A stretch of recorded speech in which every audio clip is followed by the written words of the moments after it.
chanter 10% pour 100%. Te faire remettre à ta place, non, Maxime Laprise. Je veux dire... Chargé de cours en histoire. Ça va comment, ce dossier-là, l'histoire, l'humanité? Ça s'améliore-tu? Ça? Depuis la nuit des temps, l'homme fait l'histoire, hein? Ah ouais. Non, c'est pas vrai, l'histoire, ça commence avec l'écriture. Fait que depuis la nuit des temps, il y a pas là, d'écriture. t'avances un sujet endiablé, là, ici, là. Puis je développe là. Oui, c'est effectivement ce qu'on nous enseignait jadis, naguère. Tu sais, que t'as la préhistoire, puis t'as l'histoire, puis le début de l'histoire. Puis il y a une planche, c'est tassé entre les deux. C'est le problème de la périodisation. Hein. C'est tout le temps compliqué. Mais ce que je veux dire, c'est que c'est de plus en plus abandonné ce concept-là parce que. Premièrement, mettons là, t'as un concept qu'on va appeler la proto-histoire. C'est que mettons là qu'il y a un peuple à quelque part qui a l'écriture. Puis il y en a un autre en même temps, parce que l'écriture, c'est pas arrivé partout, nulle part en même temps. Partout en même temps. En même temps. Fait que, mettons qu'il y a un peuple en même temps qui vit en même temps qu'un autre peuple qui a découvert l'écriture. Ça veut dire qu'il y en a un qui est dans l'histoire puis que l'autre n'est pas dans l'histoire? Je comprends. C'est pour ça qu'il y a encore des tribus néolithiques. Puis évidemment, c'est le problème que si tu trouves un peuple dans l'Amazonie qui n'a pas l'écriture, tu dis « Oh, vous autres, vous faites pas partie de l'histoire. » Ben non, ils en font pas partie. C'est ça, c'est un à peu... À moins qu'ils acceptent de virer, mettons, comme avec le Interact, là. Tu peux payer juste en collant. Fait que c'est le alors, je veux pas ennuyer les gens avec mes trucs d'anti-impérialisme, là, mais voilà. Mais c'est surtout le fait que de plus en plus, cette distinction-là est de plus en plus floue. Mais j'ai pas compris ta question d'origine. C'est quoi qui te fait le plus peur? De quoi t'as le plus peur? Le rejet. Oh, c'est Moi, c'est le rejet, moi, mon truc. Fais-moi un câlin. OK. Fais-moi un câlin. Maxime l'a pris. C'est là, il est cool, hein? C'est une bonne réponse. Ça doit être ça. En général, là, le rejet, c'est tannant, le rejet, c'est tannant. Ouais. Mais... c'est difficile de vivre avec ça. Mais nous, on te rejette pas, hein, Maxime? Donnez-y. Là-dessus, on va passer à un prochain chroniqueur. Prochain chroniqueur avec le groupe Cuisine. C'est Cuisine.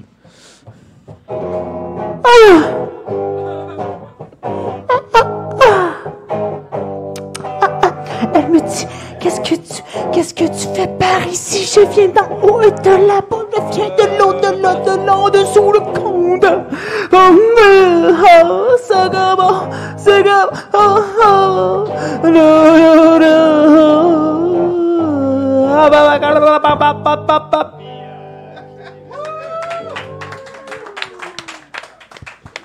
Bonsoir. Cuisine. Salut Octave. Cuisine. Ça va bien les garçons? Ça va super bien, merci. Yeah, j'adore le podcast. Ce soir, on dirait un remake du déclin de l'Empire américain. Un peu, hein? Oui. C'est vrai. Ça fait beaucoup ça. C'est j'assume pleinement mon cliché. Ben, c'est le film aussi. Là, on a un pari, moi et Bruno. Il parle de sport, je dois 5 piastres à Bruno. Écoute, je viens parler, Tommy, d'un événement historique dont tu as sûrement entendu parler, qui s'est produit samedi. Un grand moment. Ouais. Les masques sont tombés. Et les Maple Leafs de Toronto ont montré leur vrai visage. 5 piastres! C'est OK parce qu'on parle des séries? Mais oui, les masques sont tombés.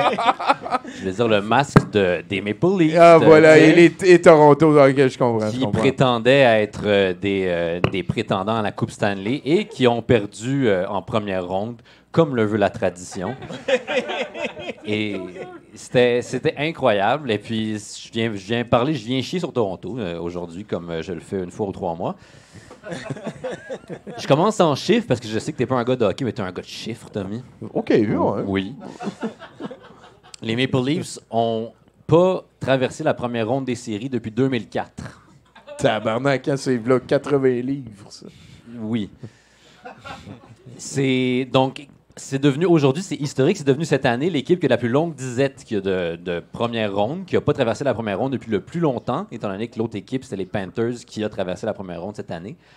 Donc, les Leafs, c'est officiellement les pires à ce niveau-là.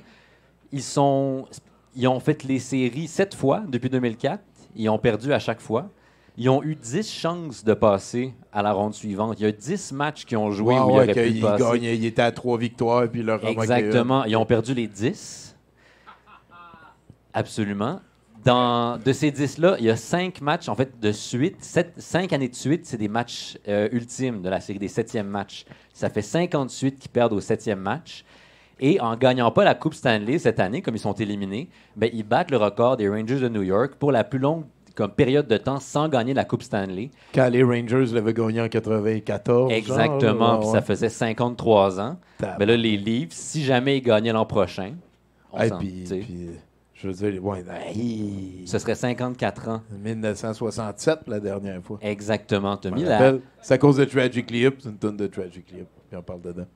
Comment tu fais pour aimer ce band-là, Tommy? Mon cerveau est tellement compliqué. Ben oui, je vois ça. Tu as un être de contradiction.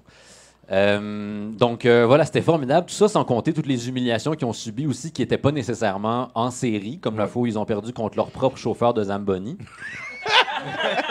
T'avais-tu dit ça, Tommy? Non. Il y a un match, il y a 2 ans. En gros, il y a 2 gardiens dans une équipe. Si les 2 gardiens se blessent, il faut qu'ils mettent un remplaçant. Ouais. Donc, l'équipe qui reçoit le match de hockey a la responsabilité de fournir un gardien de but d'urgence. OK. Qui se trouve à être généralement comme le comptable de l'équipe ou quelqu'un qui est capable de jouer gardien de but, mais qui est pas... Il y a un film de Van Damme avec ça dedans. Shit, Sûrement. Ouais. Hey, c'est quand même Ça le se fait concept. du suspense ça, en Oui, prolongation. c'est toujours un moment incroyable. C'est un gardien d'urgence. Et puis, sauf que la fois où le gars de Zamboni, donc c'est un match entre la Caroline puis les Toronto. OK. À Toronto, les 2 gardiens de la Caroline se blessent. Donc, Toronto fait appel à son chauffeur de Zamboni, qui est aussi comme un dude qui s'occupe comme de l'aréna puis tout ça, mais c'est drôle de dire que c'est un chauffeur de Zamboni. Ben oui. Il enfile les pads pour la Caroline. Puis là, on s'entend le match, on considère que le match est un peu terminé, tu sais, comme il reste, je pense, la moitié du match. Toronto marque 2 buts, donc ça fait 3-3, ce qui fait qu'à partir de ce moment-là, le match est nul. Donc, le gardien qui va de l'équipe gagnante remporte la victoire. Et puis, suite à ça, la Caroline a défendu le but du chauffeur de Zamboni. Ils ont marqué, je pense, 3 buts. Ils ont gagné 6-3. Et ce gars-là, le chauffeur de Zamboni, est devenu le premier gardien d'urgence à remporter un match de la Ligue nationale contre sa propre l'équipe Ben qui ouais, mais l'embauche. c'était les Maple Leafs, là. Je veux dire, c'est quand même... C'était pas... Mais je comprends que c'est weird en crise. Mais sauf que cette édition-là des Maple Leafs est censée être excellente. C'est ça, En fait, c'est ça qui est hilarant, en fait. C'est qu'au début, c'était comme... Ils faisaient juste pitié, tu sais. Mais là, ils sont réellement bons, mais ils n'arrivent pas à gagner parce que c'est fondamentalement des perdants. Juste comme la ville a une ADN de perdants, et c'est incroyable. Peut-être c'est pas une bonne chose d'avoir un gros café, 2 crèmes, 2 sucres du Tim Hortons comme capitaine. Peut-être qu'il devrait changer ça. Peut-être Tim Hortons, c'est trop important pour la franchise. Je sais pas. C'est-à-dire que c'est l'aura négative de Tim Hortons qui nuit à Toronto. Genre, peut-être les esprits, des affaires, quelque chose. Mais rendu là, on serait pas déçus s'ils gagnent. C'est tellement rendu culturellement Ouais, ancré qu'ils perdent. exactement. S'ils se mettaient à gagner, on serait comme, ben là, il n'y a plus de fun. C'est quoi l'intérêt de regarder cette équipe-là? Mais c'est ce que je me suis dit cette année, parce que l'an dernier, c'est le Canadien qui a servi sa leçon aux Maple Leafs. Donc moi, j'étais emballé par les succès du Canadien. J'avais oublié à quel point j'accordais de l'importance à uniquement la défaite des Maple Leafs. Comme cette année, on a isolé les performances Plus qu'à des la Maple victoire Leafs. du Canadien, je dirais. Pour vrai, c'est le même niveau de stress pour moi, mais c'est le stress maximal. Mais comme j'étais pas capable de regarder les matchs des Maple Leafs parce que je pouvais pas supporter l'idée qu'ils allaient gagner. Ou ça devenait un problème. J'étais comme déjà, tu sais, prendre pour le Canadien à ce point-là, c'est limite. Comme je comprends que comme ça affecte pas tant que ça ma vie nécessairement si le Canadien gagne ou pas, à part le fait que je veux vraiment participer à l'émeute sur Sainte-Catherine et à l'orgie à la cage au sport du Centre Bell. Orgie! Qui va exactement. Une orgie médiévale à la cage au sport. Donc, ça m'affecte pas du tout, sauf que pour les Maple Leafs, je me disais, ça n'a aucun sens, ça change rien à ma vie, tu sais. Donc, je me suis questionné, tu sais, j'ai questionné l'application de bien-être à 6$ qui me sert de psychologue. Et puis, pour voir, tu sais, d'où vient cette espèce d'anxiété, tu sais, qui est reliée à la performance des Maple Leafs. J'ai fait de l'introspection. Et puis, j'ai réalisé, tu sais, ça fait depuis 2004, comme j'ai dit. J'étais au secondaire en 2004, puis j'avais un peu des problèmes de confiance en moi. C'était un peu difficile. Les autres enfants ils riaient de moi à cause de mon accent belge que je me donnais, puisque je suis pas belge.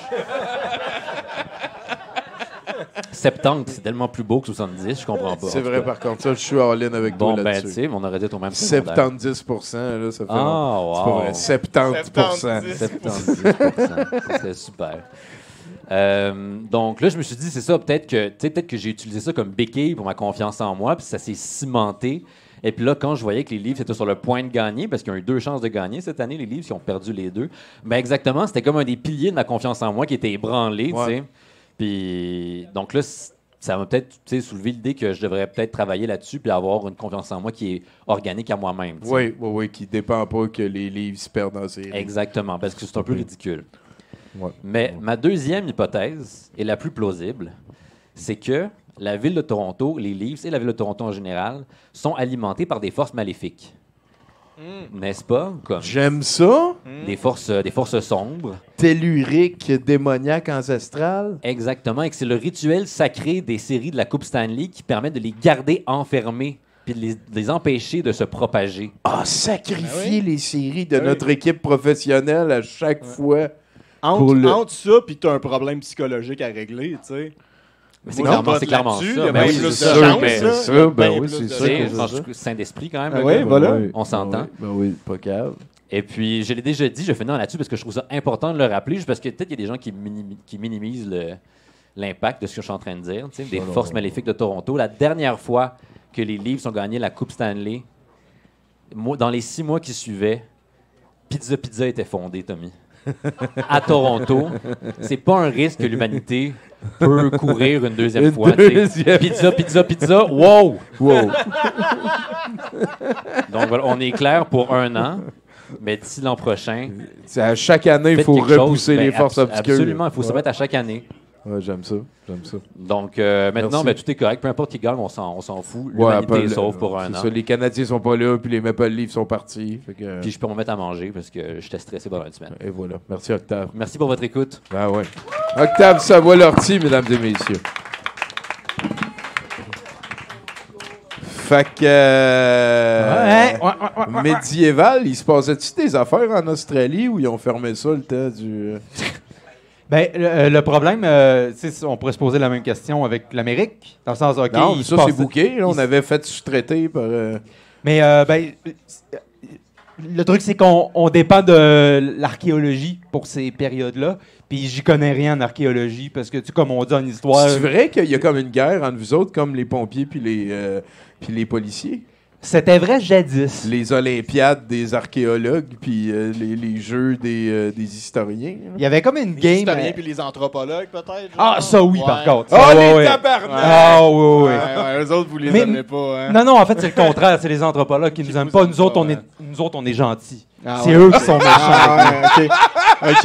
Ouais, ça sonne Le pas du tout problème, c'est biaisé les comme autres. position, ça. Ouais, Ils ont non, juste non, arrêté c'était d'être les- neutralisés. les Iroquois, c'était les méchants, puis les Algonquins, c'était les gentils, hein, si j'ai bien compris mes cours d'histoire de... 70% pour 100%.